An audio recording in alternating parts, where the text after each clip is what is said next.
Victoria raised her glass of white wine, and everyone at the table fell silent.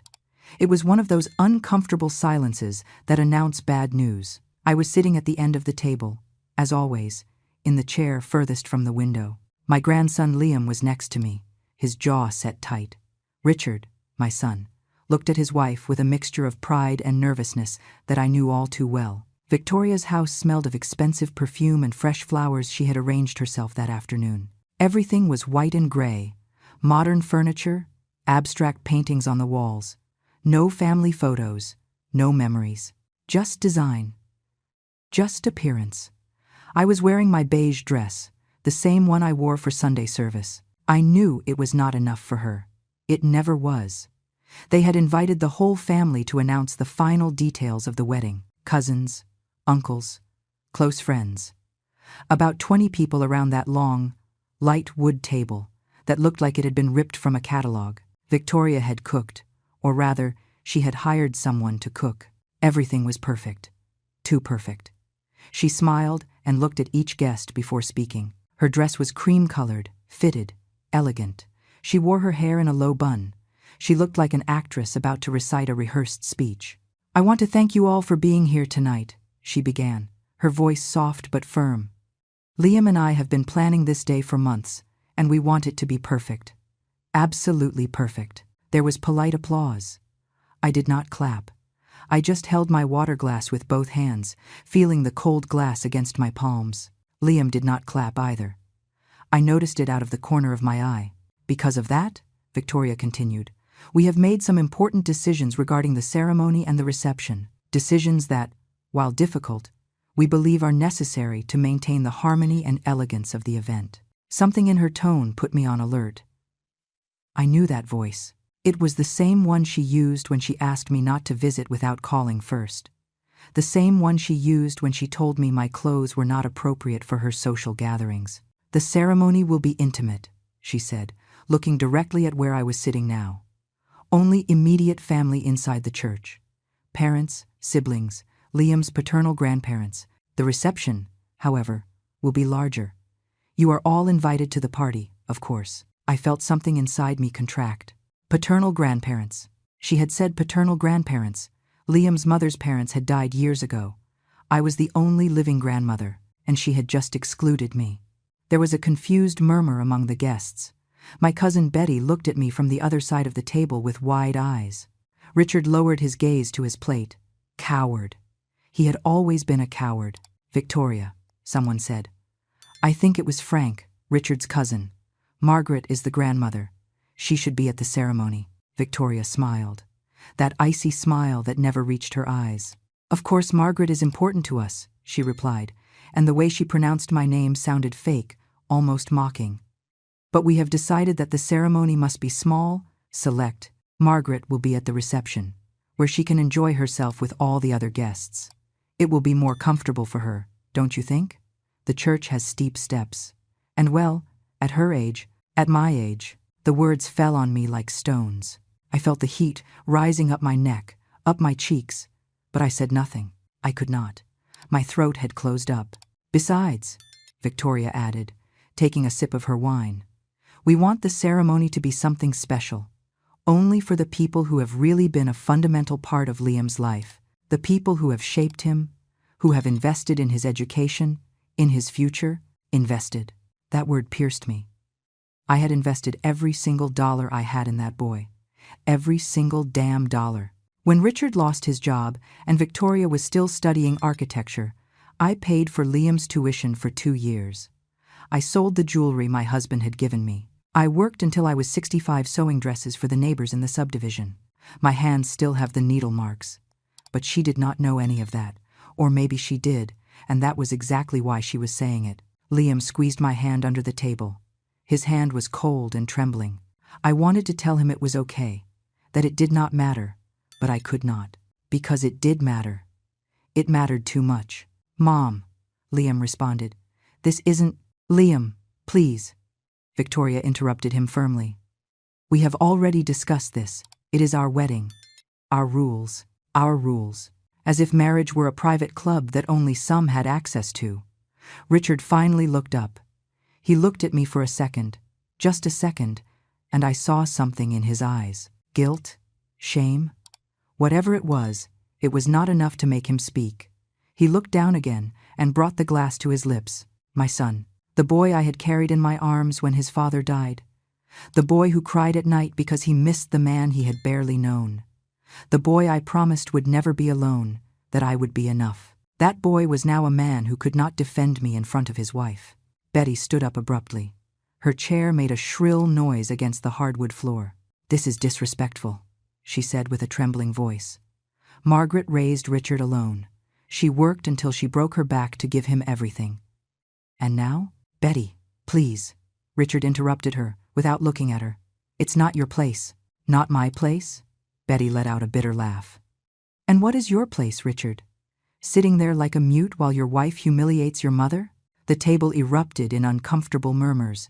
Someone tried to change the subject. Someone else got up to go to the bathroom. Victoria kept that frozen smile on her face, but her knuckles were white around the wine glass. I still could not speak.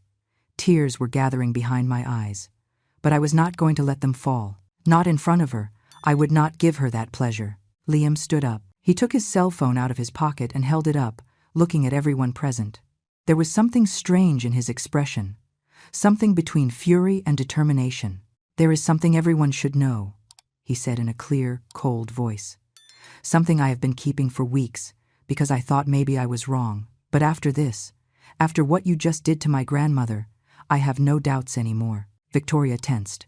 Richard set his glass down on the table with a sharp thud. "Liam?" "No," Richard began. "3 months ago," Liam continued, not letting his father finish, "I found some documents in my father's study. Documents about Grandma's house, the house where she has lived for 40 years. The house my grandfather bought with his own money before he died." The silence was now absolute. I could hear my own heart beating in my ears.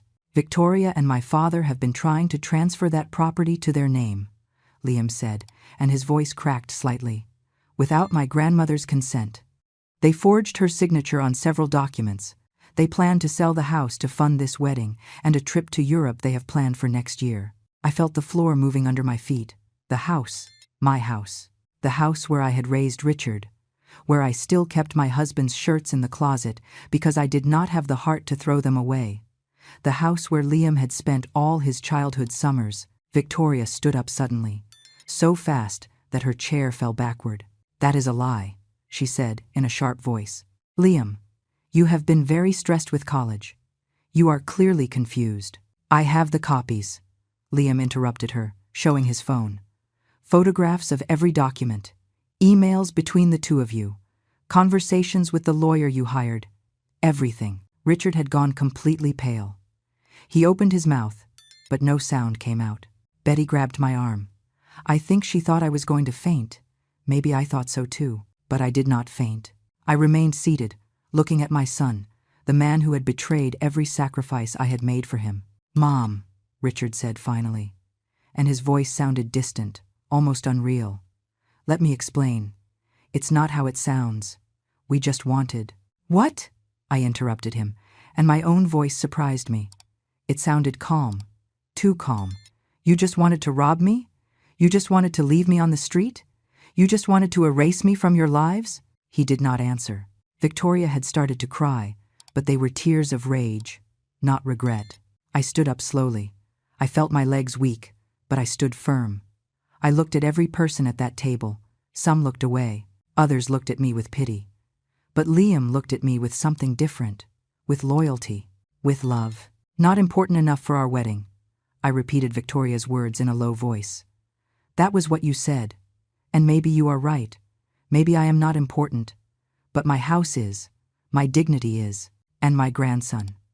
My grandson is the only important thing left in this family." I walked over to Liam and put a hand on his shoulder.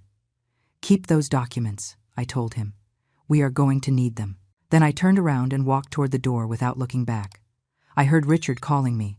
I heard Victoria screaming something about lawyers and defamation. But I kept walking. Liam caught up with me on the street. The night was cold and the wind hit my face. But for the first time in years, I felt I could breathe. "Grandma," Liam said, tears running down his cheeks. "I'm sorry. I should have told you sooner. I should have." "You did the right thing," I told him, wiping the tears with my trembling hands. "You waited for the perfect moment." He hugged me tight and I closed my eyes, feeling the weight of everything that had just happened falling on me like a wave. But there was something else, something they did not know, something I had been preparing for much longer than Liam imagined, because I was not the naive old woman they thought, and this war was just beginning. That night I could not sleep. I sat in the armchair in the living room, the same one where my husband used to read the newspaper every morning before going to work. It has been 30 years since his death, but sometimes I still feel like he is going to walk through that door, with his tired smile and his hands covered in grease from the mechanic shop where he worked. The house was silent, that heavy silence known only to those who live alone. I looked at the walls full of photographs. Richard as a child, in his school uniform. Richard graduating from the university. Richard on his wedding day with Victoria, smiling as if he had won the lottery. In all those photos I was there, always a little apart, always in the same dark dress, always smiling even though inside I felt invisible. When did all this start? When did my son stop seeing me as his mother and start seeing me as a problem? I closed my eyes and let the memories come. Richard was 7 when his father died. An accident on the highway. A semi-truck that ran a red light. My husband died in the hospital 3 hours later, and I was left alone with a boy who cried every night asking when Daddy would come back. We had nothing. The insurance barely covered the funeral. The house still had a mortgage.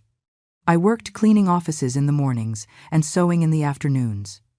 Richard grew fast.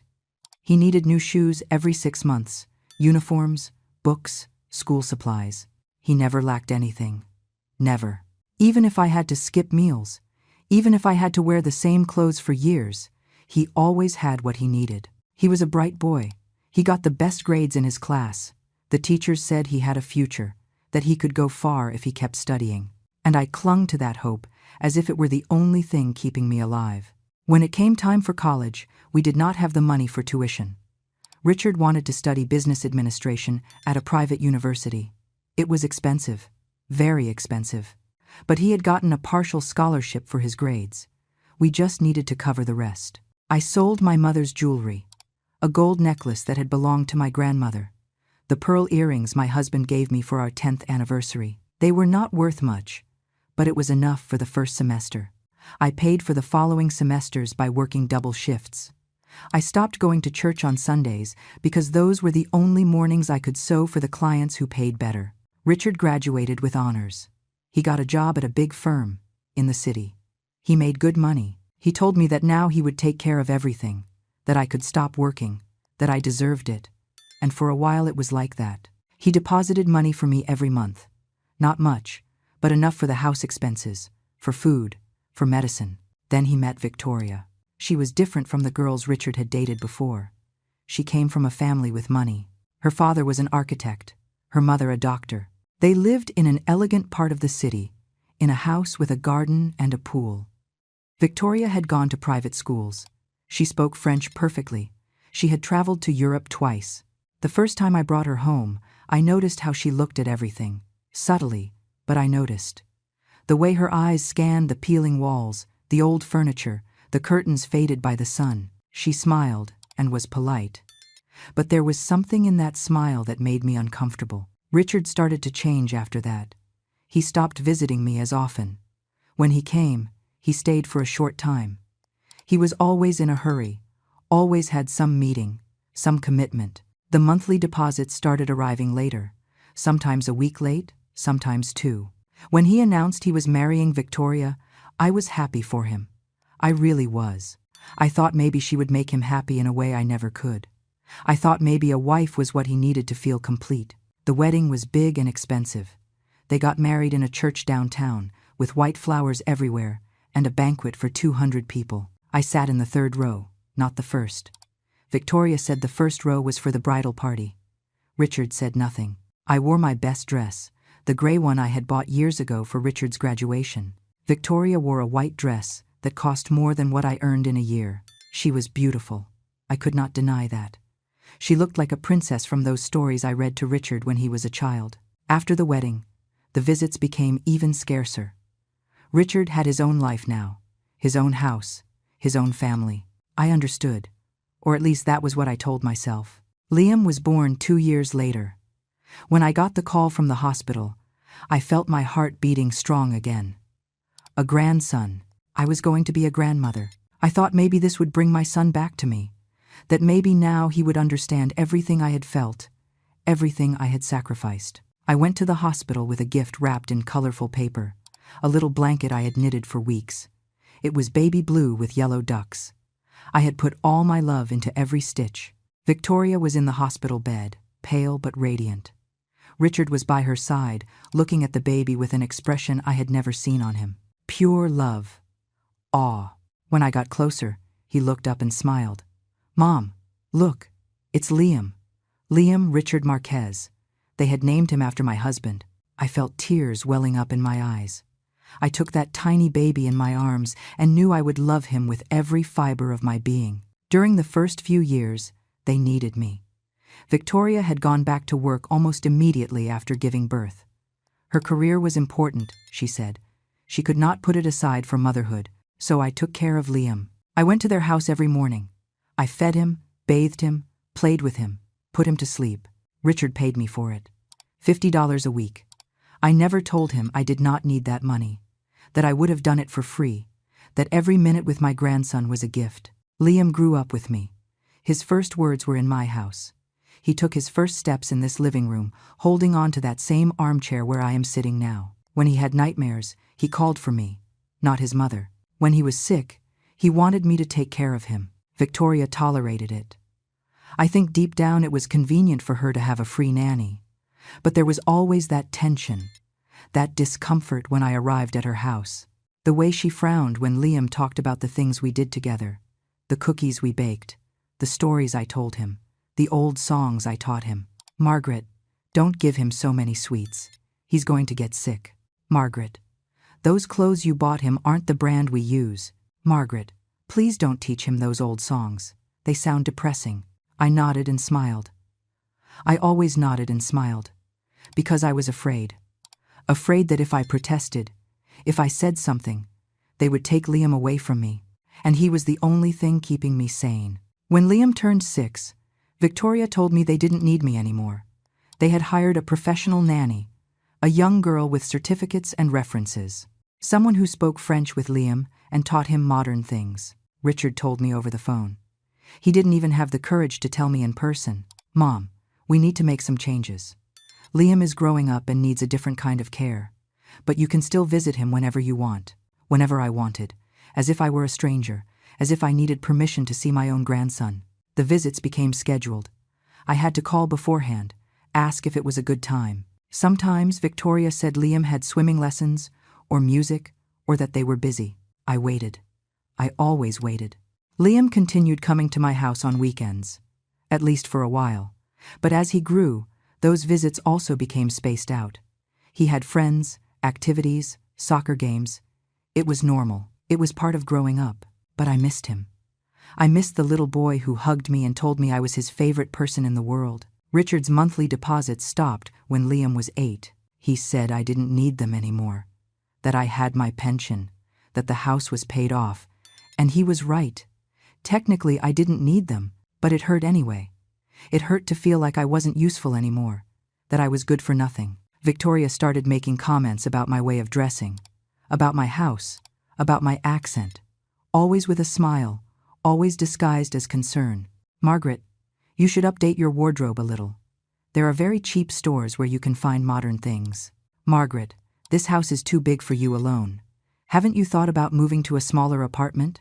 Margaret, when you talk to Liam, try not to tell him so many sad stories from the past.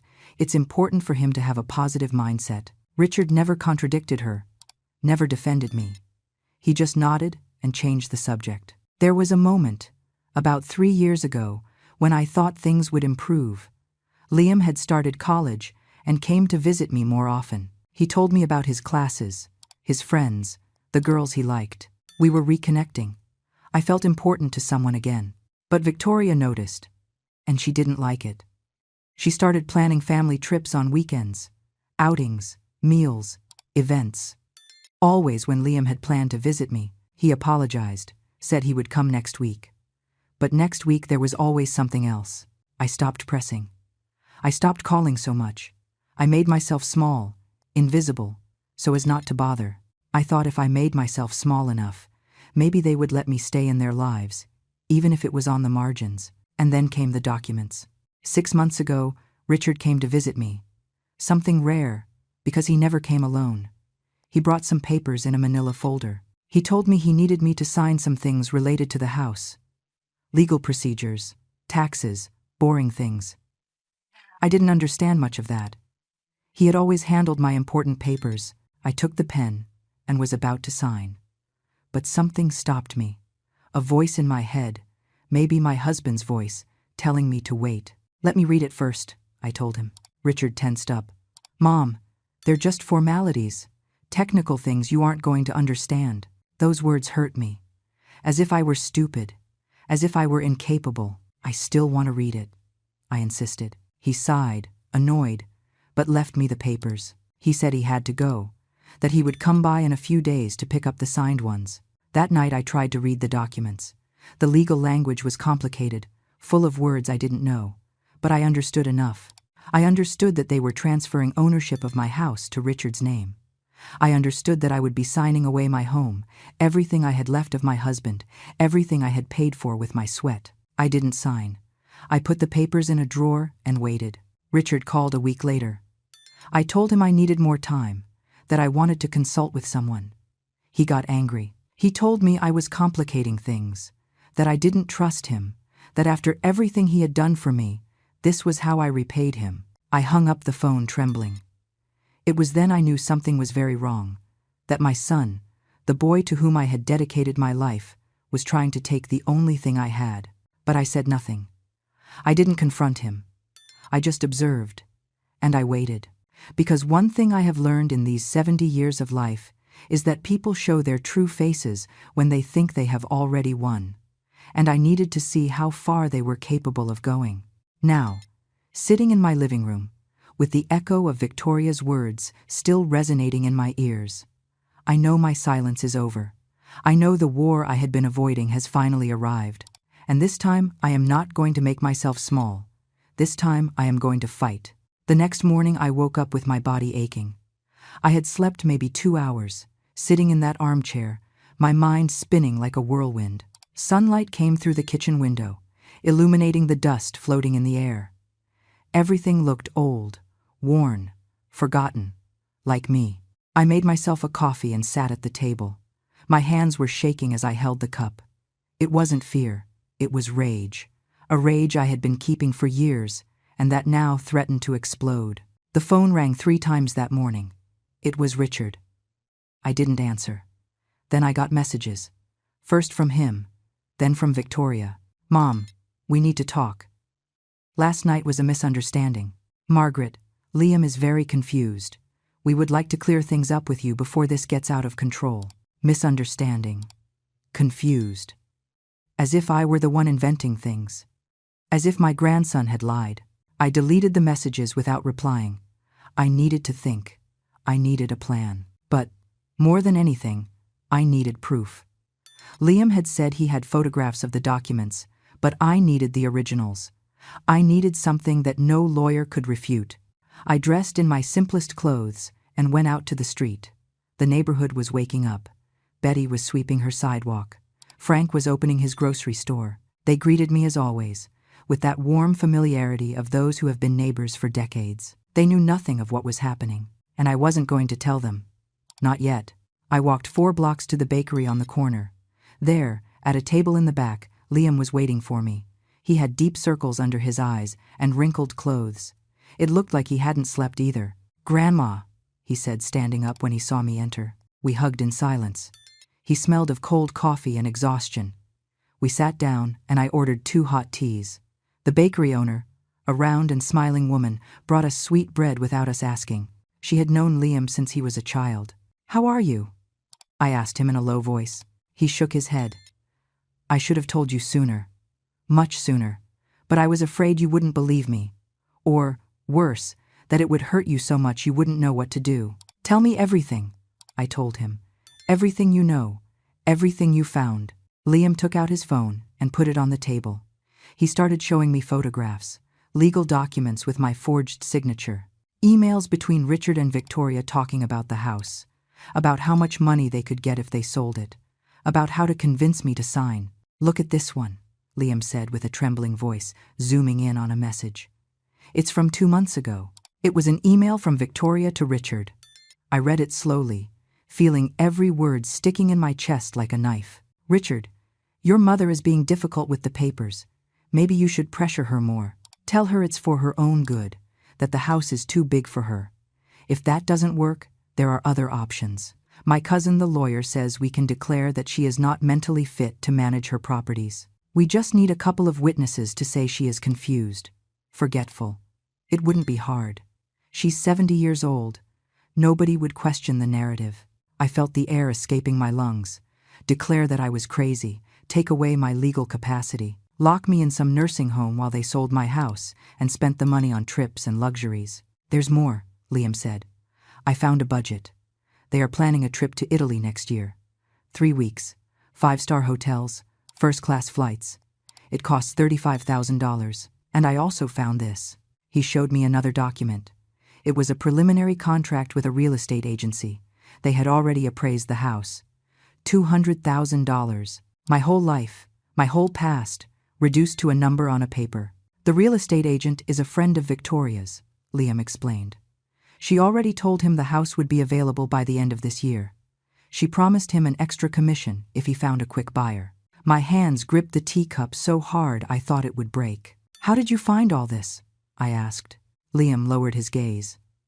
3 months ago, I went to their house to look for some books I had left there. They weren't home. I went into Dad's study to use the computer and print a college assignment. The computer was on and the email open. I saw your name in a message and I couldn't help it. I started reading, then I searched his files. I found everything. Entire folders dedicated to this. "Why didn't you tell me immediately?" "Because I needed to be sure," he said with a broken voice. "Because he's my father, Grandma. I needed to believe there was some explanation, that maybe I was misinterpreting. I waited. I watched them. I looked for some sign that this wasn't what it seemed, but I didn't find it. I only found more proof, more lies." He took my hand across the table. His eyes were full of tears. "When Victoria said that last night, about you not being important enough for the wedding, something broke inside me. I saw your face. I saw how you swallowed the pain, and I knew I couldn't stay silent anymore. It doesn't matter if he's my father. What they are doing is wrong, completely wrong." I hugged him across the table. This boy, this young man who was supposed to be enjoying his life, his studies, his youth, was here with me, carrying the weight of a family betrayal. "Do you have copies of all this?" I asked him when we separated. "Yes, in 3 different places. A USB drive in my apartment, another in my locker at the university, and everything uploaded to a private cloud." "Good," I said. "That is good." We sat in silence for a moment. The noise of the bakery surrounded us. People ordering coffee, children laughing, life going on as if nothing were happening. "What are we going to do, Grandma?" Liam asked finally. I looked him in the eyes. Those eyes that as a child looked at me with such innocence, expecting me to have all the answers. "We are going to need help," I said. "Legal help. Someone who understands these things." "I have a professor at the university," Liam said. "He teaches civil law. He's good. I could ask him if he knows someone." I shook my head. "No. I need someone who knows me. Someone I can trust completely." And then I remembered him. Arthur Vance. I hadn't thought of him in years. Maybe 15 years. We had been neighbors when Richard was little. Arthur was a lawyer. He worked for a firm downtown. His wife had died of cancer when his daughter was just 5 years old. He worked so much he could barely take care of her. I offered to help. I took care of that little girl for 3 years. I made her food, helped her with homework, took her to school when Arthur couldn't. He never charged me for the legal support he gave me when I had problems with the house mortgage after my husband's death. He told me it was the least he could do after everything I had done for his family. He had moved out of the neighborhood years ago. I had lost contact with him. But maybe I need to find someone, I told Liam. An old friend. His name is Arthur Vance. He was a lawyer. I don't know if he still practices or if he still lives in the city. Liam was already typing on his phone. Let me search. Do you know anything else about him? Where he worked? He worked for a firm called Vance and Associates, or something like that. It was his own business. Liam searched in silence for a few minutes. Then his face lit up. I found him. Arthur Vance, lawyer. He has an office downtown. He's semi-retired, but still does private consultations. Here is his number. He passed me the phone. I looked at the number on the screen. Would he remember me after so much time? Would he want to help me? There was only one way to know. Call, I said. Ask if we can go see him today. Liam dialed the number. He spoke with someone, probably a secretary. He explained it was urgent, that it was for his grandmother, that it was a delicate family matter. After a few minutes, he hung up. We can go at 3 in the afternoon, he said. The address is 243 Bolivar Street, 3rd floor. I looked at the clock on the bakery wall. It was 10 in the morning. We had 5 hours. I need to go home, I said.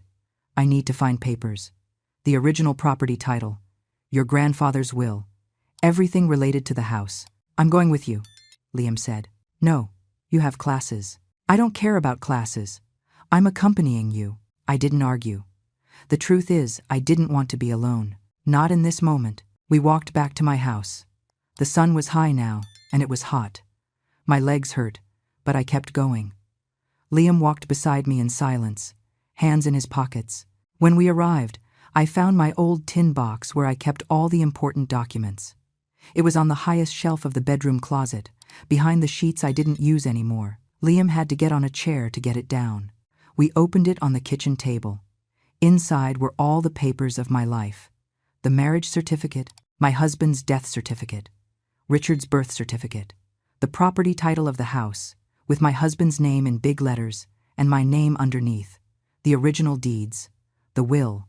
There were also old photos, my wedding, Richard as a baby, past Christmases, forgotten birthdays, a whole life stored in a tin box. Grandma, Liam said softly. Look at this. He was holding a letter. The handwriting was my husband's.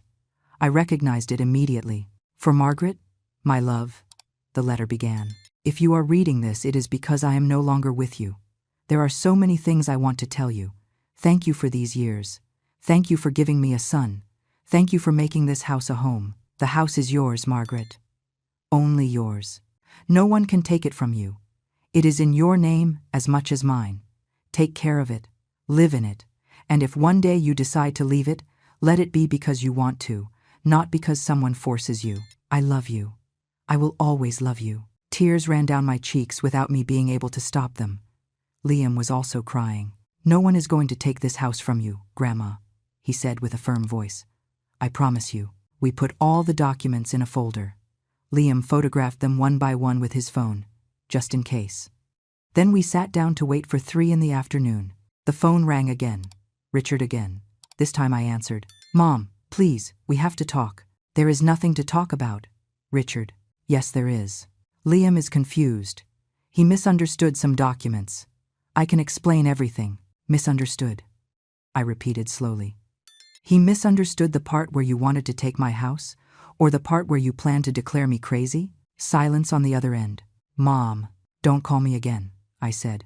Not until you are ready to tell me the truth. The whole truth. I hung up before he could answer. Liam looked at me with something resembling respect, or maybe relief, as if he were finally seeing the woman I should have always been. At 2:30 we left for downtown. We took a bus that dropped us 2 blocks from Arthur's office. The building was old, but well maintained. We went up the stairs to the 3rd floor. The door had a plaque. Arthur Vance, Private Legal Consultancy. I knocked with my knuckles. A familiar voice told me to come in.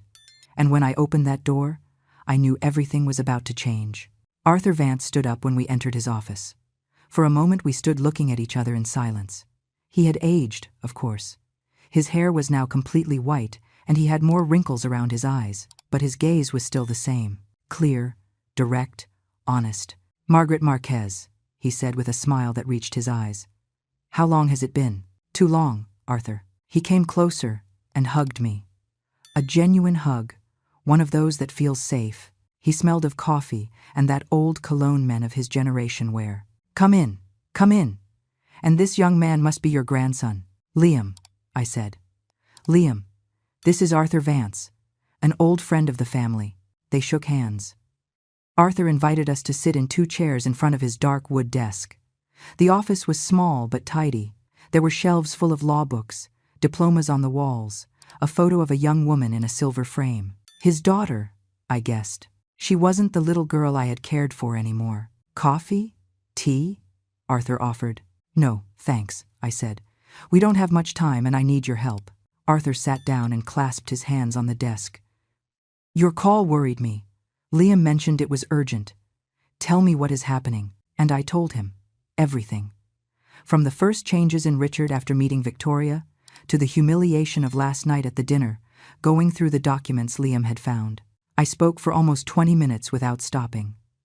Arthur listened in silence, nodding occasionally, taking notes in a notebook. When I finished, I felt exhausted. As if by saying it all out loud I had spent all my energy. Liam opened his phone and showed him the photographs of the documents. Arthur put on some reading glasses and examined every image with attention. His expression hardened as he advanced. "This is serious," he said finally, taking off his glasses. "Very serious. What your son and your daughter-in-law are trying to do is fraud, forgery of documents. And if they were really planning to declare you mentally incompetent without medical basis, that could be elder abuse. These are criminal charges, Margaret, not just civil." I felt a chill run down my back. Criminal. My son could go to jail. "I don't want to put him in jail," I said quickly. "I just want to stop them. I want them to leave me alone. I want to keep my house." Arthur nodded. "I understand. But you need to understand the gravity of the situation. They weren't just being cruel. They were committing crimes. And if you don't stop them now, they could try again. In another way, these people aren't going to stop because you ask them nicely to." He was right. I knew it. But he was my son. Despite everything, he was still my son. "What can I do?" I asked. Arthur leaned back in his chair and thought for a moment. "First, we need to secure your house. I am going to draft a sworn affidavit stating that you never authorized any property transfer. I am going to notify all the relevant registry offices that any document with your signature presented in the last 6 months must be considered fraudulent until proven otherwise. That is going to block any sale or transfer immediately." "How long will that take?" Liam asked. "I can have it ready by tomorrow morning.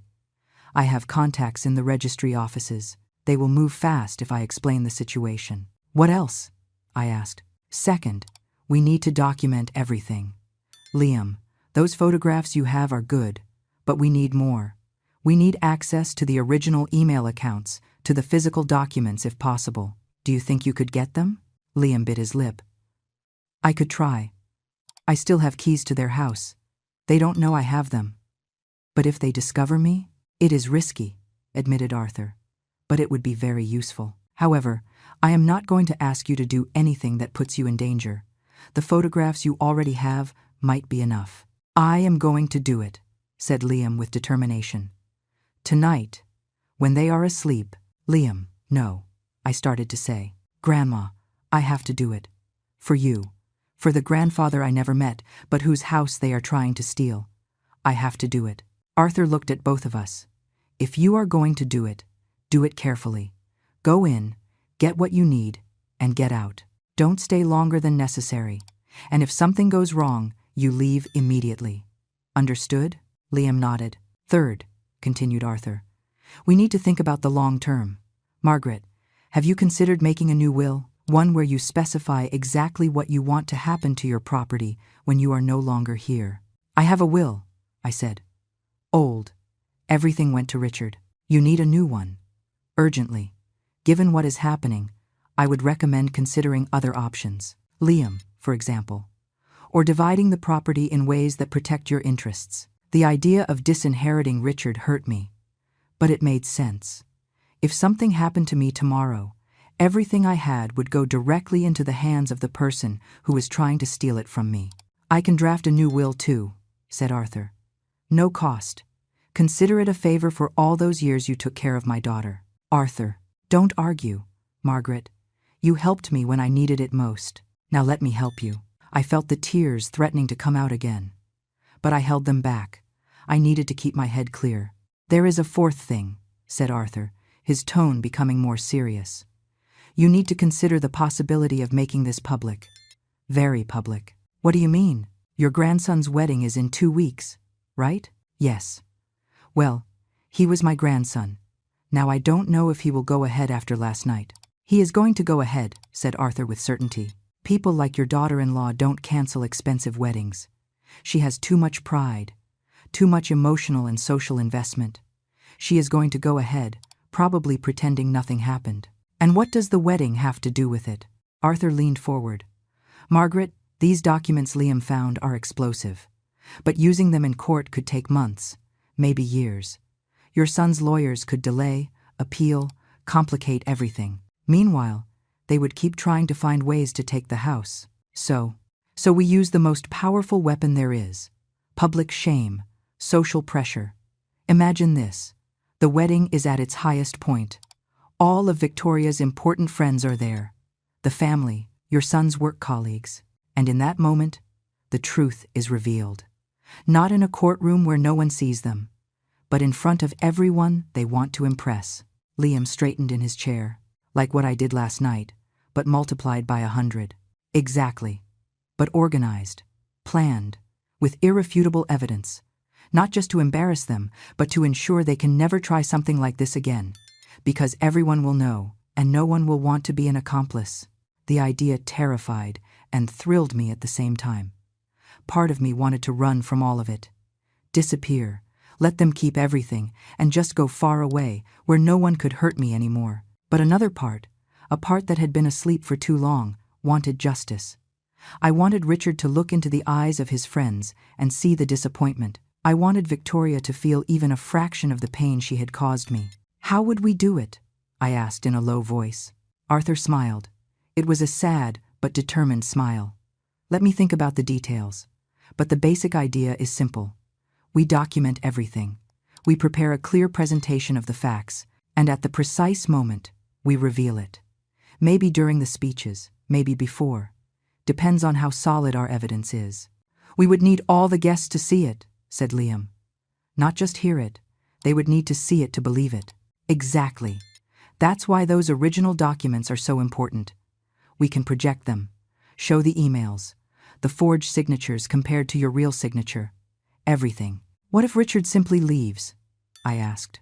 What if he runs away and we never hear from him again? That is a possibility, admitted Arthur. But honestly, Margaret, if that is the reaction he has, do you really want that person in your life? A son who steals from his mother and then flees when discovered is not a son. He is a stranger who shares your blood. His words were harsh, but true. We spent the next hour planning. Arthur took detailed notes. We made a list of everything we needed. Liam promised to get the documents that night. Arthur would start the legal procedures early tomorrow. I would have to stay away from Richard and Victoria until we were ready. Don't answer their calls, warned Arthur. Don't meet with them. Don't give them any hint that we are preparing something. They need to believe they won, that they scared you so much you gave up. I can do that, I said. I have spent years being invisible. I can do it a little longer. When we got up to leave, Arthur took my hands. Margaret, I want you to understand something. What you are doing requires courage. A lot of courage. You are going to face your own son. It is going to hurt, probably more than it hurts now, but it is the right thing, and I am going to be here with you every step. Okay, I nodded, unable to speak because of the knot in my throat. And one more thing, he added. When all this ends, no matter how it ends, I want you to consider something. Consider the possibility of starting over. Not necessarily moving or changing your life drastically, but starting to live for yourself. Not for your son, not for your grandson, for you, Margaret, the woman. Not just the mother or the grandmother. When was the last time you did something just because you wanted to do it? I had no answer for that, because I didn't remember the last time. Maybe I never had. We left the office when the sun was starting to set. The sky was tinged with orange and pink. Liam and I walked in silence for a while. Are you sure about this, Grandma? He asked finally. No, I admitted. I am terrified. But I am going to do it anyway. He took my arm. then we'll do it together. That night, after Liam left to complete his mission of getting the documents, I stayed alone in my house. I took out an old photo of Richard. He was maybe 5 years old in that photo. He was smiling, showing a tooth he had just lost. I was behind him, hugging him. I looked at that photo for a long time, trying to find in that child the man he had become, trying to understand at what moment I had lost him. And then I put the photo away. I put it back in the tin box with all the other memories. Because Arthur was right. I needed to start living for myself. And that meant letting go of the child in the photo and accepting that the man who existed now had made his own decisions. Decisions that would have consequences. Liam arrived at my house past 2 a.m. He was pale and shaking. He had a thick folder under his arm and a USB drive in his hand. He collapsed onto the living room sofa, as if his legs could no longer hold him. "I got it," he said with a hoarse voice. "I got everything." I made him a hot tea while he caught his breath. His hands were shaking so much he had to hold the cup with both hands. "Tell me," I said, sitting next to him. I waited until 12. The lights in their room went out at 11:30. I waited half an hour more to be sure. I went in through the back door. "I have the key they gave me years ago when they still trusted me." He paused. He drank a sip of tea. The house was dark, silent. I went up the stairs slowly, avoiding the 3rd step because it creaks. I went straight to Dad's study. The door was closed, but not locked. I turned on the desk lamp, the one with dim light, and I started searching. "Did you hear anything?" No one woke up. Once I heard footsteps. I hid behind the door. It was Victoria going to the bathroom. I waited 5 minutes after she went back to her room. My heart was beating so fast I thought they were going to hear me. He opened the folder on the coffee table. They were all there. The original documents, preliminary sales contracts, printed emails, notes written by hand by Richard with numbers, calculations, plans. There was even a draft of a letter to a doctor, asking him to evaluate my increasing mental confusion and loss of capacity to handle my own affairs. I felt nauseous reading that letter. Richard had written it, his handwriting, his words. My own son trying to convince a doctor to declare me crazy. "There's more," said Liam, plugging the USB drive into his laptop. I copied all the files from his computer related to this, spreadsheets where they made budgets, complete WhatsApp conversations between them. And I found this. He opened a video file. It was a recording of a video call between Victoria and someone else. An elegant woman, about 50 years old, sitting in a luxurious office. "She is Claire," explained Liam, Victoria's cousin. "She is also a lawyer. Look at what she says." He played the video. Victoria's voice sounded clear. "Claire, I need your advice. We have a problem with Richard's mother. She owns a property we need to liquidate. But the old woman is being difficult. She doesn't want to sign." "How old is she?" asked Claire. 70 years old. Lives alone. Lately, she has been forgetful, confused. Or at least that's what we can say. "I understand," said Claire with a smile that chilled my blood. "Look, there is a legal route. You can request a mental capacity evaluation. If a judge determines she is not in a condition to manage her properties, you can get legal power of attorney over her. Then you can do whatever you want with the house." How hard is it to get that? With age in her favor, and a couple of testimonies from family or neighbors saying she is losing her mind, not very hard. "How much is the property worth?" $200,000 approximately. Claire whistled. "Worth the effort then. I'm going to send you information on how to proceed. But remember, Victoria, you need to build a solid case. Document every time she forgets something, every time she gets confused. If necessary, exaggerate a little. Judges see these cases all the time. An old woman living alone, concerned family. It is a story that sells itself." The video ended there. I stared at the blank screen, feeling my world crumble a little more. "This was 4 months ago," said Liam in a low voice. "They have been planning this for 4 months. Maybe more." I couldn't speak. The betrayal was so deep, so calculated, that it took away my words. Liam closed the laptop and took my hands. "Grandma, with all this, Arthur can have them arrested. This is conspiracy to commit fraud. It is elder abuse. It is years in prison." "I don't want them to go to prison," I said automatically. "Why not?" After what they did to you? After what they planned to do to you? Because he is my son, I said. And my voice cracked. Because even though he betrayed me, even though he hurt me, he is still my son. And I can't be the one who puts him in jail. Liam hugged me while I cried. I cried for everything, for the years of sacrifice, for the unrequited love, for the illusion of family I had built in my mind, for that 5-year-old boy in the photo who didn't exist anymore. So, what do you want to do? Liam asked when my tears subsided. I want them to stop, I said, wiping my face. I want them to give me back my peace. I want everyone to know the truth, but I don't want to destroy them completely. The wedding, said Liam. Like Arthur said, we reveal it at the wedding, in front of everyone. We shame them so much they can never try something like this again. But we don't call the police, at least not yet. I nodded. We need to show them that we know everything, that we have the proof, that if they ever come near me or my house again, then yes, we will go to the authorities. It is risky, warned Liam. They could flee. They could hire better lawyers. They could find ways to attack us. I know. But it is what I want to do. Liam stayed thinking. Okay. Then we need a perfect plan. Every detail has to be coordinated. We can't leave them any way out. We spent the rest of the night planning. Liam made lists on his laptop. I made coffee after coffee to keep us awake. When the sun started to rise, we had a plan. It wasn't perfect, but it was solid. Point 1. Arthur would continue with the legal procedures to protect my house. That was non-negotiable. Point 2. Liam would create a presentation with all the evidence. Scanned documents, emails, Claire's video. Everything organized clearly and chronologically. It would have to be impossible to deny. Point 3. We needed access to the audio and video system of the wedding. Liam would investigate who was the technical person in charge and look for a way to ensure our presentation could be played at the right moment. Point 4. I had to maintain the appearance of normality. If Richard or Victoria called, I had to sound defeated, tired, willing to yield. They had to believe they had won. Point 5.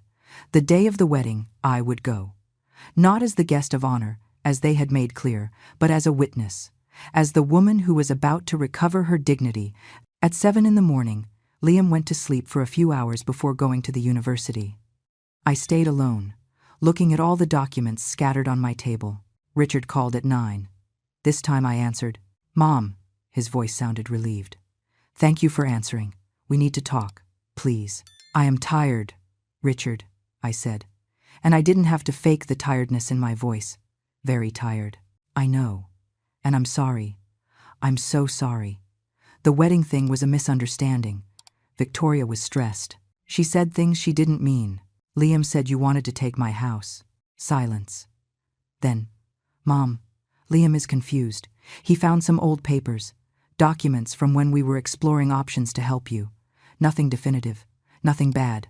We just wanted to make sure you were taken care of. The lie came out so easily from his mouth. So smooth, so convincing. If I hadn't seen the evidence with my own eyes, maybe I would have believed him. I don't want to talk about this now, I said. Okay. But Mom, the wedding is in 2 weeks. Victoria and I talked. We want you to come, to the full ceremony. It was a mistake to exclude you, a terrible mistake. Please, say you will come. Ah, there it was. They needed me to go. They needed everything to look normal in front of their guests. A happy family, no scandals, no problems. I'll think about it, I said. Please, Mom. It would mean a lot to us. To Liam, too. The mention of Liam made me angry, as if he were on their side, as if it wasn't Liam who had exposed them. I'll let you know, I said, and hung up before he could keep talking. My hands were shaking. Acting was harder than I thought. I wanted to scream. I wanted to tell him I knew everything, that I had seen every document, every email, every malicious plan, but I couldn't. Not yet. Arthur arrived at my house at noon with a briefcase full of papers. It's done, he announced. I filed the affidavit this morning. Your house is protected. Any attempt at sale or transfer will be blocked immediately and reported to the authorities. How long will that last? Indefinitely, until you revoke it yourself. I also drafted the new will. Read it calmly. If you agree, we can sign it today with appropriate witnesses. I read the will. It was simple and clear. The house would be Liam's when I died. Richard would receive nothing of the property, although there was a small amount of money I would leave him. $5,000, a symbolic farewell. This is fine, I said. Are you sure? It is an important decision. I am sure. We signed the will with 2 neighbors as witnesses. Betty and Frank came without asking questions, although I saw the curiosity in their eyes. Arthur kept the original document in his safe. Now, said Arthur, let's talk about the wedding. Liam sent me the evidence this morning. It is excellent work, very complete. With this, we can build a devastating presentation. We spent the afternoon organizing everything. Arthur knew someone who knew the audio and video technician Victoria had hired for the wedding. For a sum of $500, that technician would give us access to the system. We could play our presentation on the big screens Victoria had rented to show photos of the couple. The ideal moment, said Arthur, is during the speeches. Typically, the father of the bride speaks, then the best man, then some friends. That is when everyone is seated, paying attention. That is when we project the truth. What if they try to turn off the screens? I asked. The technician is going to lock the remote controls. Once the presentation starts, it won't be able to be stopped until it finishes. They are going to have to watch everything. How long will it last? 10 minutes. 10 minutes of irrefutable proof. 10 minutes to destroy the illusion Richard and Victoria had built. 10 minutes to show the world who they really were. I felt sick, nervous, terrified. But there was also something else. Something I hadn't felt for years. Power. The next week was strange. Richard called me 2 more times. Each time I told him I would go to the wedding, that everything was fine, that I just needed time to process what had happened. He sounded relieved. Victoria even sent me a message saying she had reserved a seat for me in the 2nd row of the church. How generous. Liam came and went from my house, bringing updates. The presentation was almost ready. The technician was coordinated. Everything was falling into place. 3 days before the wedding, I went to a store downtown. I bought a new dress. Nothing extravagant, but it was pretty. Wine-colored, with an elegant cut. I also bought new shoes and got my hair done at a salon. The woman at the salon looked at me surprised. "Mrs. Marquez, you look beautiful. Is there a special occasion?" "Yes," I said, looking at my reflection in the mirror. "Very special, because I was going to go to that wedding, but not as the humiliated grandmother who hides in the shadows. I was going to go as Margaret Marquez, the woman who had survived her husband's death, who had raised a son alone, who had worked until her hands bled, who had loved without expecting anything in return. I was going to go as the woman who was no longer afraid." The day of the wedding dawned clear and bright. I got up early. Although I had barely slept, I had dreamed of my husband. In the dream, he was standing in the doorway of our house, smiling, telling me it was time to defend myself, that he would be proud of me. I showered calmly, letting the hot water relax my tense muscles.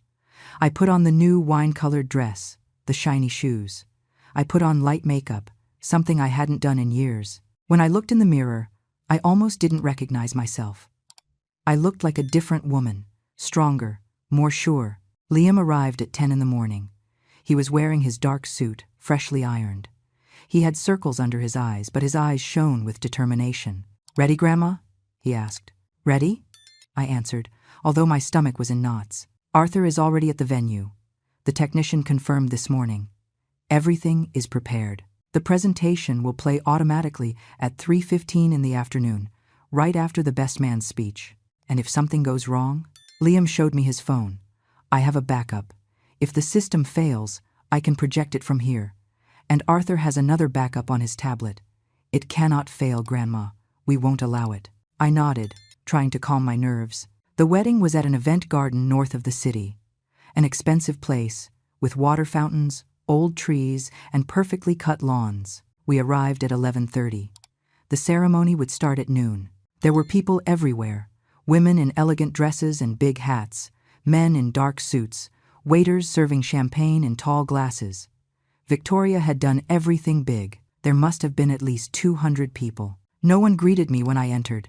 Some people looked at me with curiosity. Others simply didn't see me. I was invisible again, but this time I didn't care. Today was not about being seen. It was about being heard. I found my place in the second row of white chairs placed in front of the altar. Liam sat next to me. 2 rows in front of us were Richard and some family members I barely recognized. Distant cousins, friends of Victoria, people who mattered more than me. Richard turned around and saw me. For a second, something crossed his face. Surprise? Relief? Guilt? Whatever it was, it disappeared quickly. He waved at me and smiled. A fake smile, plastic. I returned the smile. Just as fake. At 12 sharp the music started. The wedding march. Everyone stood up. Victoria appeared at the end of the aisle on her father's arm. She looked beautiful. I couldn't deny that. Her dress was white with delicate lace. She wore her hair in an elegant bun with small white flowers intertwined. She looked like she came out of a magazine. She walked slowly, smiling at each side. Her father gave her away to my grandson. Liam, the groom. Not my Liam. The other Liam. The one who was about to marry this woman. The one who knew nothing of what was to come. The ceremony was long. The priest spoke about love, commitment, family. Every word hurt me. Family. As if they knew anything about family. As if they hadn't tried to destroy mine. Vows were exchanged. Rings, the kiss, applause. They were married now. Victoria radiated happiness. Richard cried with emotion. My grandson Liam, the one sitting next to me, squeezed my hand tightly. 3 more hours, he whispered. Just 3 more hours. After the ceremony, everyone moved to the reception area. There were round tables with white tablecloths, centerpieces with pink and white flowers, lights hanging from the trees. It was like a fairy tale, perfect, flawless, fake. They seated me at a table in the back, near the restrooms. Liam sat with me. No one else at our table. As if we were contagious. Arthur appeared a few minutes later. He looked elegant in his gray suit and black tie. He sat with us without saying a word. He just nodded. Everything was in place. The food started to be served. Salads, fish, steak, elaborate desserts. I barely tasted a bite. My stomach was so tight I couldn't swallow. Liam didn't eat much either. Arthur, on the other hand, ate calmly, as if it were a normal wedding. Richard came to our table during the second course. He leaned in and kissed my cheek. Mom, I'm so glad you came. Truly. It's my grandson's wedding, I said softly. Where else would I be? I know things have been tense, but this is a new beginning. For everyone, after today, we can leave everything behind and be a family again. Family, that word again. I hope so, I said. And it wasn't a lie. I hoped that after today, after everything came to light, we could find some way to move forward.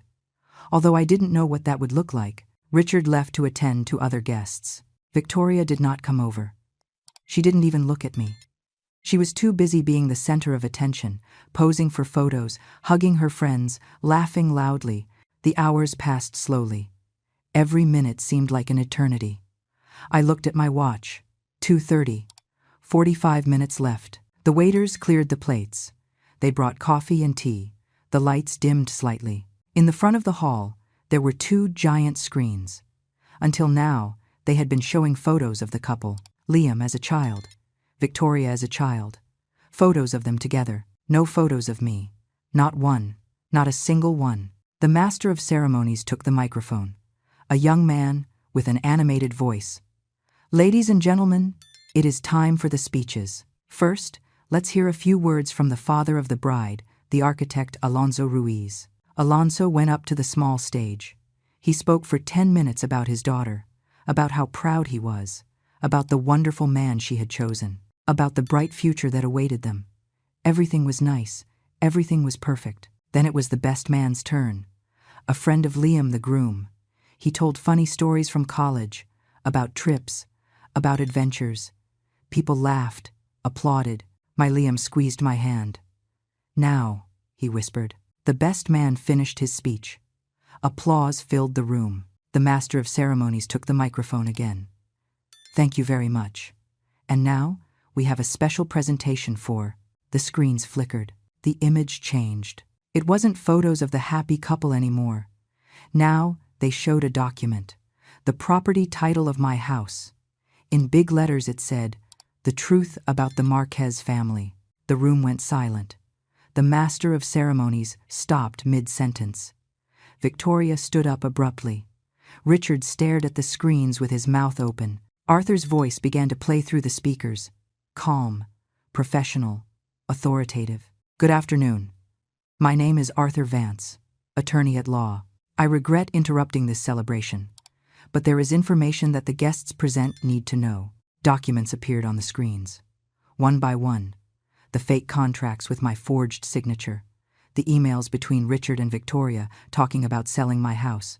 The calculations of how much money they would get. Margaret Marquez, the mother of the groom and grandmother of the former groom, owns a property valued at $200,000. During the last 6 months, her son Richard Marquez and his now wife Victoria Ruiz have been attempting to steal that property through fraud. Murmurs began to fill the room. People looking at the screens, then looking at me, then looking at Richard and Victoria. Here you can see, Arthur's voice continued, emails where they discuss how to forge Mrs. Marquez's signature. Here, a budget for a trip to Italy costing $35,000 that they planned to finance with the money from the sale of the house. The screens showed every detail. It was impossible not to see it, impossible to deny it. But there is more, said Arthur, and his voice became harder. When Mrs. Marquez refused to sign the documents, Richard and Victoria conspired to declare her mentally incompetent. They planned to use doctors and lawyers to take away her autonomy, her home, her dignity. Now there were audible reactions, gasps, exclamations of surprise. Some people stood up. The screens showed the video of the call between Victoria and Claire. Her lawyer cousin explaining how they could take my house by declaring me crazy. Victoria laughing, planning, calculating. The video played in full. 2 minutes of clear and irrefutable evidence of their intentions. When it finished, the silence was absolute. 200 people looking at Victoria and Richard with a mixture of shock, disgust, and horror. Victoria was completely pale. Richard had his hands over his face. All this evidence, continued Arthur, has been presented to the corresponding authorities. Mrs. Marquez's property is now legally protected. Any additional attempt at fraud will result in criminal charges. The screens showed one last image. A photo of me, from years ago. I was holding Richard when he was a baby, smiling, full of hope, full of love. Margaret Marquez worked her whole life to give her son a future. She sold her jewelry, worked double shifts, sacrificed everything. And this is how her son decided to repay her. The presentation ended. The screens went black. The lights in the hall turned on completely. Everyone was looking at me. 200 pairs of eyes fixed on me. I stood up slowly. My legs were shaking, but they held me up. I walked toward the front of the hall. Step by step. People moved aside to let me pass. No one said anything.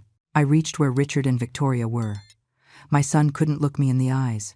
Victoria had tears running through her perfectly applied makeup. "Mom," Richard said with a broken voice. It's not what it looks like." "You finished for him, Richard," I said. "That's what you were going to say." He didn't answer. I looked at Victoria. She looked at me with pure hate. Not even in this moment, exposed in front of everyone, could she fake regret. "Your mother is not important enough for our wedding." I repeated her words slowly. "That was what you said. And you were right. I am not important. Not to you. But my house was important. My money was important. I was worth nothing. But what I had was worth something." "Margaret," started Victoria, but I raised my hand to stop her. "No. You don't have the right to speak. No more." I turned around to face all the guests. Wealthy people, successful professionals, Victoria's important friends, Richard's colleagues. "I am sorry for ruining your celebration," I said, and my voice sounded stronger than I expected. "But you needed to know what kind of people you are celebrating with.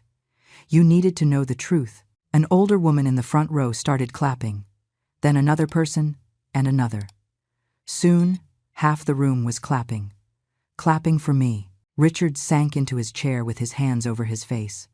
Victoria was screaming something, but no one was listening to her. Victoria's father was trying to calm her down, but she pushed him. Liam, my grandson, arrived at my side and took my arm. Arthur appeared on the other side. "It is time to go," said Arthur softly. I nodded. I had said what I had to say. I had done what I had to do. We walked toward the exit. People kept clapping. Some people touched my shoulder as I passed. A woman told me, "Well done," in a low voice. Another hugged me and whispered, "You are very brave." When we got out into the open air, I felt like I could finally breathe. The weight I had been carrying for months, years maybe, had lifted. "How do you feel, Grandma?" asked Liam. I thought about the question. How did I feel? "Free," I said finally. "I feel free." The days after the wedding were strange. My phone wouldn't stop ringing. Unknown numbers. Messages from people who had been at the wedding. Some congratulated me. Others asked for details. Some simply wanted to know how I was. I didn't answer any. Except one. It was from Betty, my cousin. She had been at the wedding, sitting at some table I didn't manage to see. Her message was simple. "Margaret, I am proud of you. Come for coffee when you are ready." I went to her house 3 days later.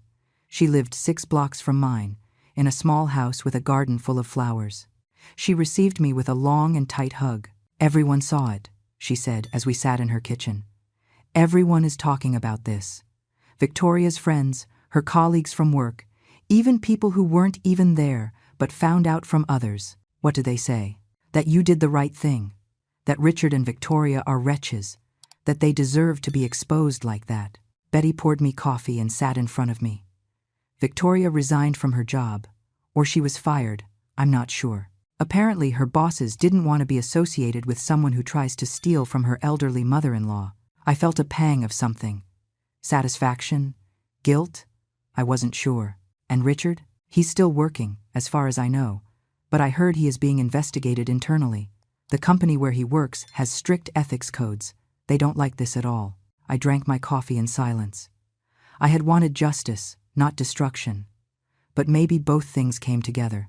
"Richard has tried to contact you," asked Betty. 20 times. I don't answer. "And what are you going to do? Are you going to talk to him eventually?" "I don't know. Maybe. Someday.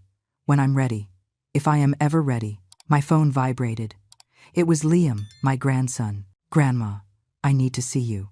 Can I come by your house this afternoon?" "Yes," I replied. Liam arrived at 5 in the afternoon. He brought a pizza box and sodas. We sat in the living room, as we had done so many times before. "There is news," he said after eating a slice. "The marriage is being annulled." "What?" "Liam, my namesake, is asking for an annulment." Apparently his parents convinced him. They said the marriage started with fraud and deceit, that Victoria hid important information from them before the wedding. "Poor boy," I said, and I meant it. He hadn't done anything wrong except fall in love with the wrong person. Victoria is furious. She is blaming everyone. You, me, Dad, for being so obvious in his plans. But mostly you, I imagine. Liam left his pizza and looked at me seriously. "Grandma, there is something else. Dad wants to see you. He asked me to tell you. He says he needs to talk to you, that he needs to explain." My heart tightened. "What did you tell him?" "That I would ask you, but that I wouldn't pressure you. It is your decision." I thought about Richard, about the boy he had been, about the man he had become, about everything that had passed between us. "Tell him I'm not ready," I said finally. "Maybe I never will be, but if one day I change my mind, I will look for him. Not him, for me." Liam nodded. "I'll tell him." "How are you?" I asked him. "With all this, it must be hard for you too." "It's weird," he admitted. "He's my father. Despite everything, he's still my father.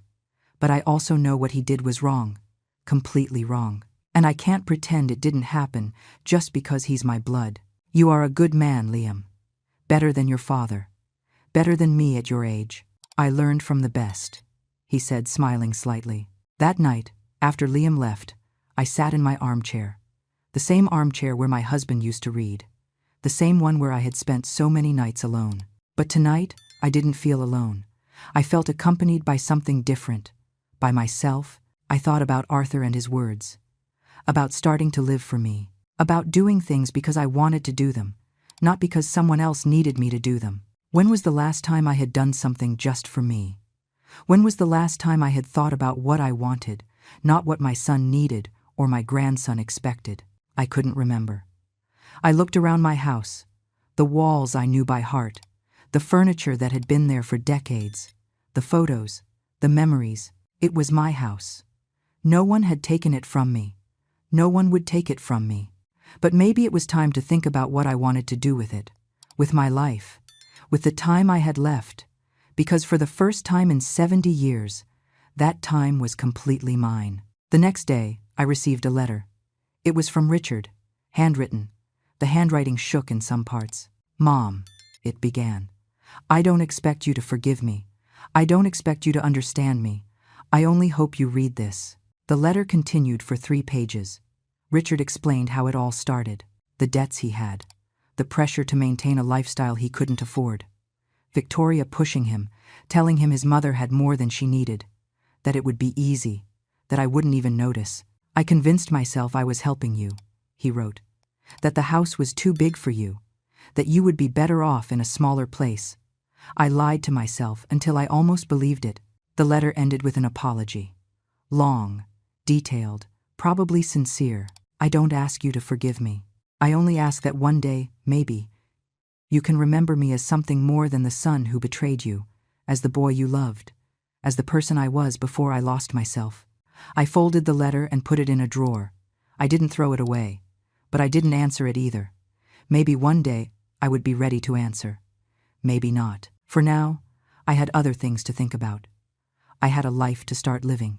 2 weeks after the wedding, Arthur came to visit me with news. He sat in my living room with a cup of tea and a folder full of documents. "Margaret, we have to talk about the legal consequences," he said with his professional but kind tone. "Richard and Victoria received formal notifications. If they attempt any action against you or your property in the future, they will face immediate criminal charges. That includes approaching you without your consent. They agree. They have no choice. They signed the documents yesterday. There is also something else." Arthur took some papers out of the folder. "Richard is offering compensation, $50,000 as an apology and acknowledgement of the damage caused." I looked at the papers without touching them. $50,000. A quarter of what my house was worth. A fraction of what they had planned to steal from me. "I don't want his money," I said.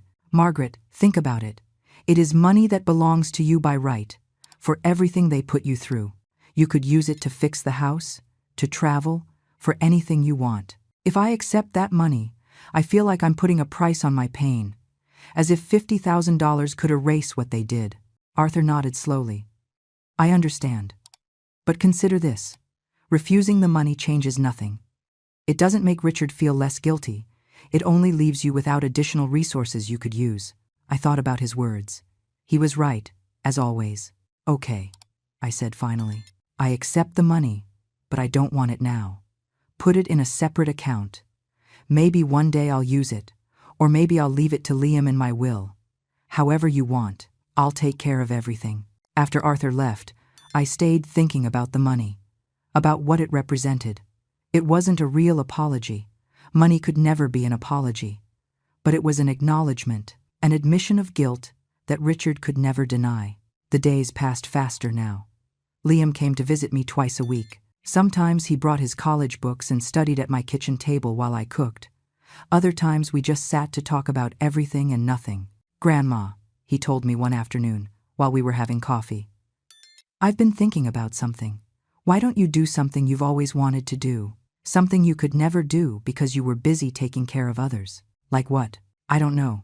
You tell me. What is something you always dreamed of doing?" The question took me by surprise. No one had asked me that ever. Not even I had asked myself that. "When I was young," I said slowly. "Before I got married, I wanted to learn to paint. I liked colors, the way you could create something from nothing. But I never had time or money for classes. And then, well, life got in the way." "Then learn now," said Liam, as if it were the simplest thing in the world. "Take classes, buy paints, do it." I'm 70 years old. Liam, it's too late to start something like that. Who says it's too late? Who invented that rule? If you want to paint, paint. Age has nothing to do with it. His words stayed with me. That night I searched online for painting classes for adults. There was a workshop 20 minutes from my house. Classes on Tuesdays and Thursdays in the afternoon. The cost was $50 a month. I signed up before I could convince myself not to. My first class was uncomfortable. I was the oldest in the group by at least 20 years. The other students were young, sure of themselves, talking about things I didn't understand. I felt out of place, but then the teacher, a woman named Sarah, about 50 years old with hair full of paint stains, approached me. "First time, right?" she asked with a warm smile. "Yes. I don't know if I should be here. Do you want to learn to paint?" "Yes." "Then you should be here. It's that simple." She gave me a blank canvas, brushes, and a palette of colors. "Today just play with the colors. Don't think, just feel." I spent 2 hours mixing colors, blue with yellow creating green, red with white creating pink. I didn't paint anything specific, just spots and lines, but when I finished, I felt different, lighter, as if something inside me had breathed for the first time in years. I continued going to classes. Every week I improved a little. My paintings weren't good, but they were mine. Sarah said I had a good eye for colors, that I should trust my instinct more. One afternoon, after class, Sarah asked me if I wanted to have a coffee. We went to a cafe near the workshop. "Can I ask you something personal?" she said while we waited for our drinks. "Go ahead. You've been coming to classes for a month, but there is something in you, a sadness, or maybe not sadness, something deeper. Are you okay?" I didn't expect the question, and less from someone I barely knew. But something in her way of asking, without judgment, without morbid curiosity, made me want to answer. I told her. Not everything, but enough. The betrayal, the humiliation, the wedding, the public exposure. Sarah listened in silence, nodding occasionally. "It must have been very hard," she said when I finished.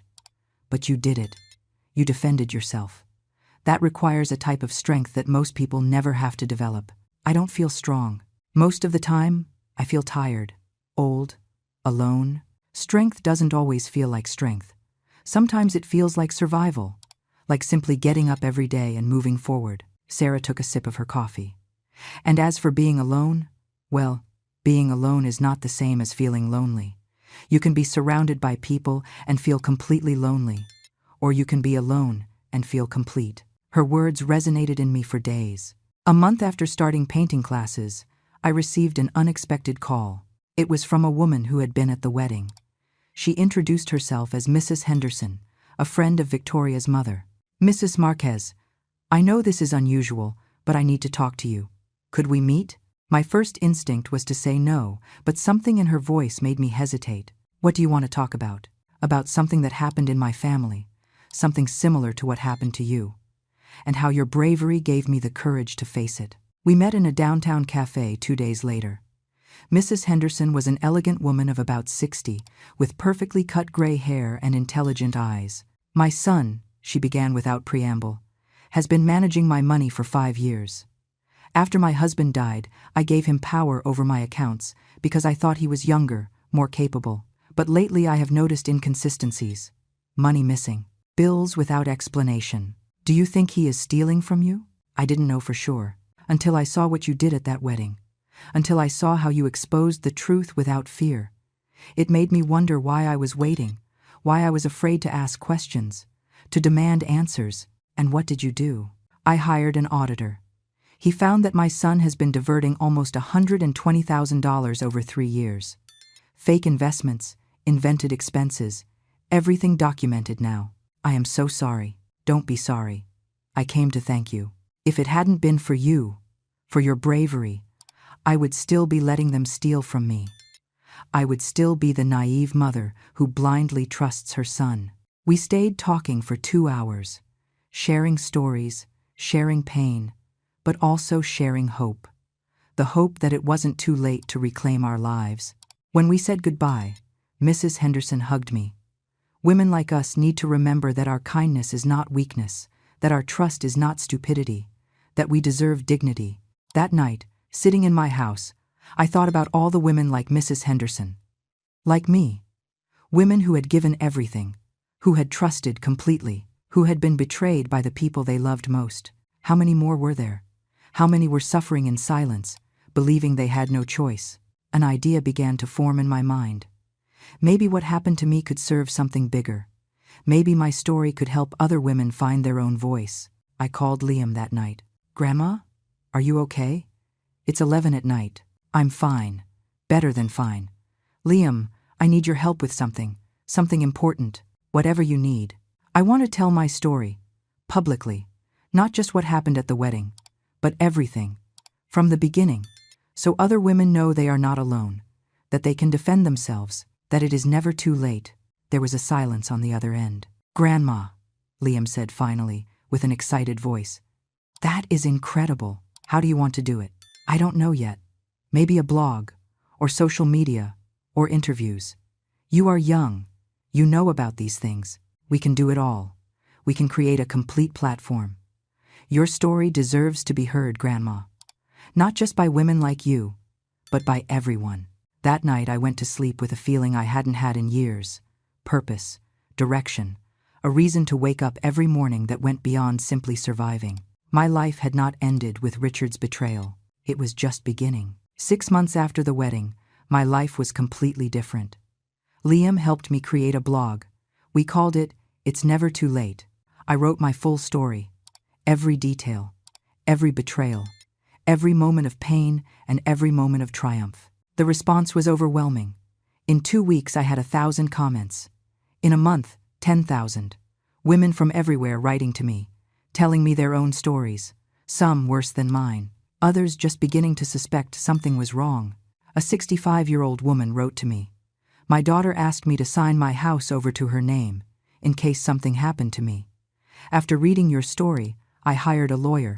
Thank you for saving me." Another of 72. "My children put me in a nursing home against my will and sold my apartment. Thanks to your blog, I found legal help. Now I am back in my home." Every message broke my heart and healed it at the same time. Every story reminded me why I had decided to speak. Liam and I started making videos. He recorded while I spoke in front of the camera. At first it was uncomfortable. I looked old, tired, but Liam said that was exactly what people needed to see. A real woman. Not an actress, not a model, just Margaret Marquez, with her wrinkles and her trembling voice and her truth. The videos went viral. One where I talked about how to forgive oneself for trusting the wrong people had 3 million views. Another about how to start over after 70 had more than 5 million. Journalists started calling. They wanted interviews. They wanted my story to appear on television, in magazines, on podcasts. At first I said no to everything. It was too much attention, too much exposure. But Arthur convinced me. "Margaret, you have a platform. You have influence. Use it. Change laws. Help other women, not just with words, but with actions." So I accepted some interviews. I appeared on a national morning show. The host treated me with respect and dignity. She asked me about my story, but also about my paintings, about my new life, about my future plans. "What would you say to other women going through something similar?" she asked. "That their silence does not protect them, that their kindness is not weakness, that they deserve dignity, respect, and love, and that never is it too late to defend themselves." After that program, my phone didn't stop ringing for days. Elder rights organizations wanted me to speak at their events. Women's groups invited me to give talks. A publisher offered me a book deal. A book. Me, Margaret Marquez, retired seamstress of 70 years, writing a book. I said yes. It took me 4 months to write it. Liam helped me with the technology. Arthur reviewed the legal parts. Sarah, my painting teacher, created the cover illustrations. The book was called My Name Is No Longer Yours. It was published 6 months after starting to write it. The first week it sold 50,000 copies. The second week, 100,000. The profits I donated to a fund we created to help older women in situations of financial or family abuse. In all this time, Richard had not contacted me again. Not directly. But I knew through Liam that he had read the blog, that he had seen the videos, that he had bought the book. "What did he say?" I asked Liam one afternoon. "That he was proud of you, that he never thought you had that strength, that he wished he had been a better son." "And what did you tell him?" "That it was too late to be a better son. but that maybe it wasn't too late to be a better man. A year after the wedding, I received a letter from Richard. Not the first since that initial apology, but the most significant. "Mom," he wrote, "I don't expect you to forgive me. I have seen how you have blossomed without me, how you have helped hundreds of women, how your pain became purpose, and I have realized that the best thing I can do for you is leave you in peace. Not out of cowardice, but out of respect. Victoria and I divorced. I am in therapy. I am trying to understand how I became that person. How could I do that to you? I don't have answers yet, but I am searching. I love you. Mom, I have always loved you, even though I never knew how to show it correctly. Richard." I read the letter 3 times. Then I kept it with the first one. Maybe one day I would answer him. Maybe one day we could have a conversation. But that day was not today. Today I had other priorities. My house didn't feel empty anymore. Tuesdays and Thursdays I went to painting classes. Mondays and Wednesdays I gave talks at community centers. Fridays Liam came to dinner.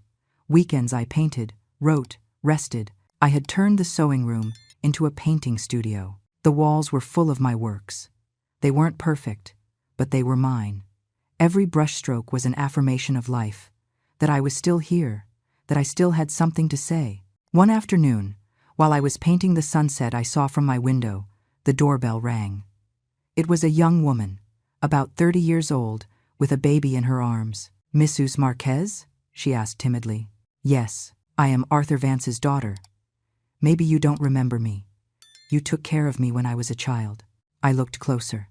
Yes, I could see the little 5-year-old girl in her eyes. "Claire," I said, remembering. "No, wait, Arthur's daughter, let's call her Julie." "Julie, you were so small." "Yes. My father told me what you did for him, what you did for us." "How did I help?" "He wanted you to know something. Everything you did for me when I was a child, how you took care of me when my mother died and my father couldn't be there. I never forgot it. You taught me that kindness exists, that not all people are bad. I came to thank you, and to introduce you to my daughter. Her name is Margaret. After you." Tears ran down my cheeks, without me being able to stop them. I took that baby in my arms, tiny, beautiful, with her whole life ahead of her. "It is an honor," I whispered. Julie stayed an hour. We talked about her life, her family, her work as a doctor. She told me my story had inspired her too, that it had taught her that it is never too late to defend yourself, to reclaim your dignity. When she left, I stayed in my living room, holding the blanket the baby had left forgotten. It smelled of milk and innocence. I thought about everything that had happened, about the betrayal, about the pain, about the public humiliation. But I also thought about what came after, about the strength I found, about the women I helped, about the life I built. If I had been given a choice, would I have preferred that Richard never betrayed me? That Victoria never humiliated me? That none of this had happened? The answer was complicated, because yes, I would have saved myself a lot of pain. But I would also have missed this awakening, this version of myself I never knew existed. Sometimes, pain is the price we pay for our transformation. And although the cost was high, what I gained was invaluable. That night, I sat down to write one last post on my blog. "Dear friends," I wrote, "it has been 18 months since that night at the wedding. 18 months since I decided my silence was over. In that time, I have received thousands of messages. I have met hundreds of brave women. I have cried with you. I have celebrated with you. And I have learned something important. We are not victims. We are survivors. We are warriors. We are women who decided our story would not end in betrayal, but in triumph. My name is Margaret Marquez. I am 71 years old, and my story is just beginning." I published the text and closed the computer. Outside, the sun was setting. The sky was a mix of orange, pink, and purple. Beautiful, imperfect, perfect. I poured myself a glass of wine, something I never did. But today was special. Today I was celebrating, not revenge, not justice, but something more important. I was celebrating my freedom. I raised the glass toward the sky, toward my husband who had died so many years ago, toward all the women who had shared their stories with me, toward the woman I once was and the woman I had become.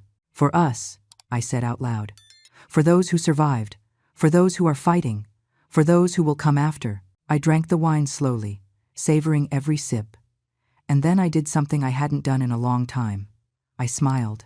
Not a polite smile, not a smile to please others, but a real smile, genuine, full of peace, because finally I understood something fundamental.